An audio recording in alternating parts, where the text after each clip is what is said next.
Hey, how you doing? Welcome to another chapter of Comments from the Peanut Gallery. Oh, I got caught on some brush back there. Today is November, 3rd, 4th, 5th, 6th? The 6th? Is it the 6th already? Oh my. Anyhow, November 6th, 2020. And for those of you who have been a part of this for some time, you know that my opinion is what I voice here on Comments from the Peanut Gallery. And in my opinion, the 10 horns, the beast that has 7 heads, 7 continents, 10 horns, top 10 news media outlets, and the beast, the misuse of pressure upon people on the basis of carbon, okay, the beast, carbon, 666, 6 neutrons, 6 protons, 6 electrons, carbon, and using carbon as a tool to manipulate and deceive, like with global warming, global cooling, climate change, all of that stuff, and using carbon as a basis to control people's lives, okay? And this is my opinion, and I gotta say that, or they're going to delete me or block me or whatever. Carbon. And the beast that has 7 heads, 7 continents, 10 horns, top 10 news media outlets, described in Revelation chapter 13, okay? And this beast that rises up out of the sea that has 7 heads and 10 horns, and he has power over the people. 42 months, this thing. And then and so much of Revelation is, let's look at this from this side. And then we're going to look at it from this side. And then we're going to look at it from that side. And then we're going to look at it from this side. And from every side, it looks different. Back up and look at it. Back up and look at it. Look at it from over here. Okay.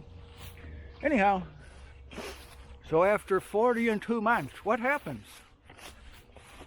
This is Revelation chapter 13. What happens? And I beheld, and another beast came forward with 2 horns like a ram, but it spoke with the mouth of a dragon. Of a dragon. It's almost comical to see some, and if this is correct, if this is what's actually being described here, 7 continents, top 10 news media outlets of the world, the beast, okay.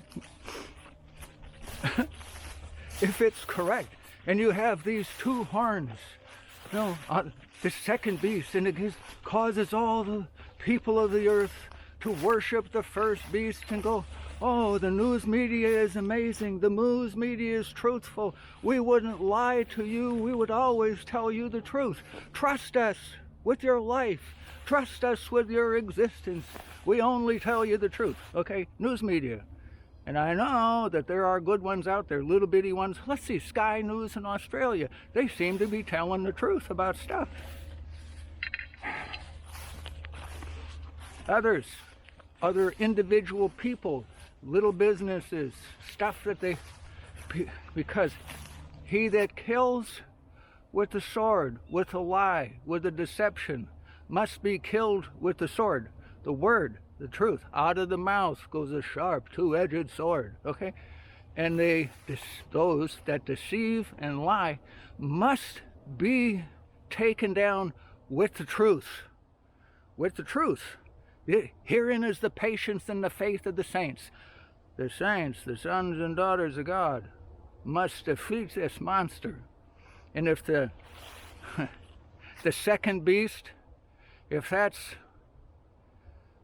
Facebook and Twitter, 2 horns. 2 horns. The second beast that has 2 horns, Revelation 13 is like verse 10. 2 horns. And spoke with the mouth of a dragon. If that second beast, it causes all the world to worship the first beast. Oh, the news media is amazing and protects the first and points to the first beast and says, you're awesome. Okay, if that second beast with the two horns, and the two horns are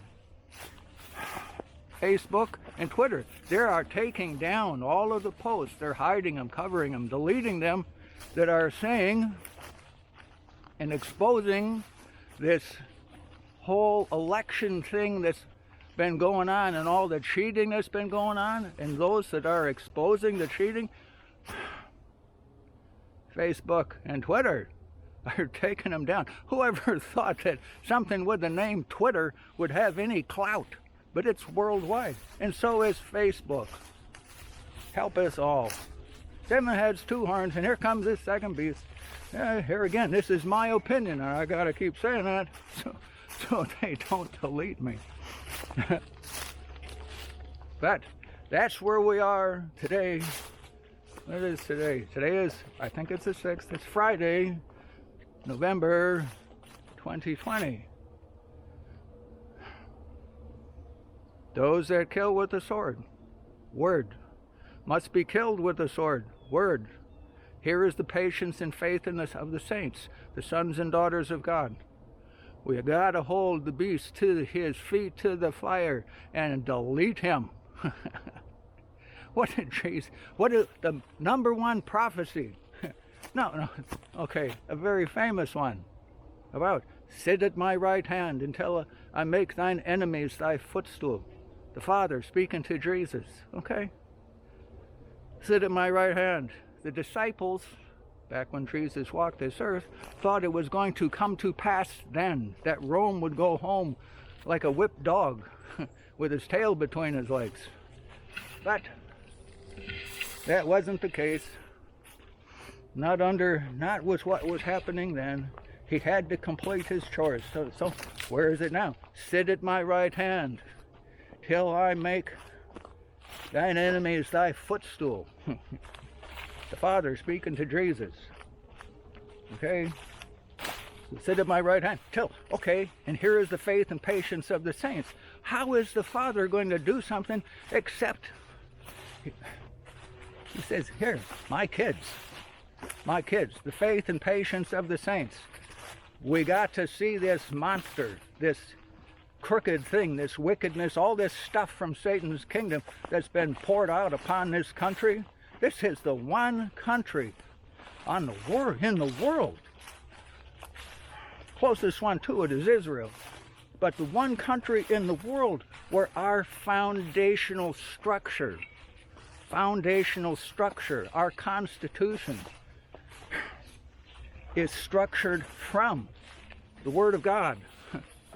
The philosophies, the principles, Judeo-Christian values, our Constitution, our structure, our foundation is from the Word of God.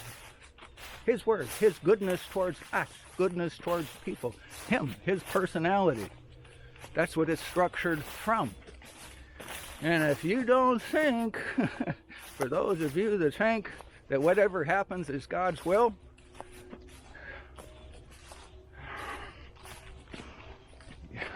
those that think that whatever happens is God's will, you're more full of bullshit than the shed where I keep the cows. You don't know up from down.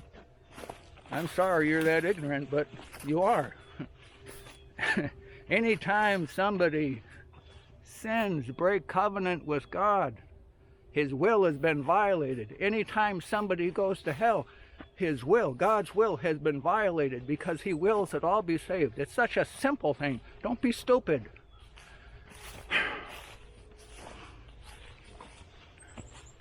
If you don't think the Constitution can be thwarted, you go through, and there's 2 very specific things that we are surrounded with, and we encounter it, and people hate it.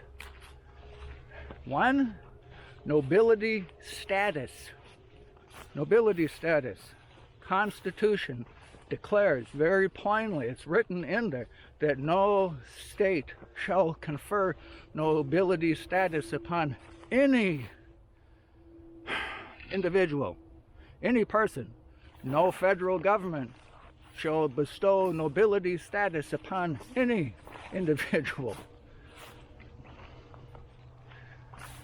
If there's anything the church in the box potentates have screwed up, it's this. They want to be identified as nobility status. Help us all. God help us all. Other thing, let's see. One, as you go around the country, according to the Constitution of the United States, there is no such thing as federal land. It doesn't exist. Forts and ports, that's what they get. 10 miles square, Washington, D.C. That's 100 square miles, but 10 miles by 10 miles. That's what they get. Washington, D.C. And the framers of the Constitution were very specific, very explicit about this, because where there is ownership, or when somebody thinks they own something, they want control of it. They demand control of it. Getting energy independence, the biggest obstacle that was faced in this is, oh, you can't drill on this, it's federal land. Bullshit, there's no such thing as federal land. State land, when the expansion, the westward expansion, after the original 13 colonies, which became states, territories which became states, the westward expansion, the land was to be held in trust by the United States government in order to form a more perfect union. The land was held in trust for when a territory would become a state, then that territory was released by the federal government to the state, that it became state land, not federal land, not to be ruled by some group of whatever their swamp things from a long distance away, to be governed by the state itself, not the federal government. So there is so much stuff that needs to be fixed in this country, and herein is the faith and patience of the saints. We got to get it right. You might have to kick a few swamp dwellers, church in the box potentates that have gone totally sideways. The church is a people, not a place. The church is a people, not a place. Because if there's a place, somebody wants control of it. Stand up in the liberty wherein Christ has made you free. Do not let yourself be controlled by some elevated person that has nobility, has taken upon himself nobility status, whether it's in the government or in the church in the box. Nobility status? No. Just follow some of the things Jesus talked about. He had a real challenge with his 12 when they wanted nobility status. He says, not so in my Father's kingdom. That is very important. Nobility status? No, not so in my Father's kingdom. Well, not so in this country either. Drain the swamp. We need to drain the freaking swamp.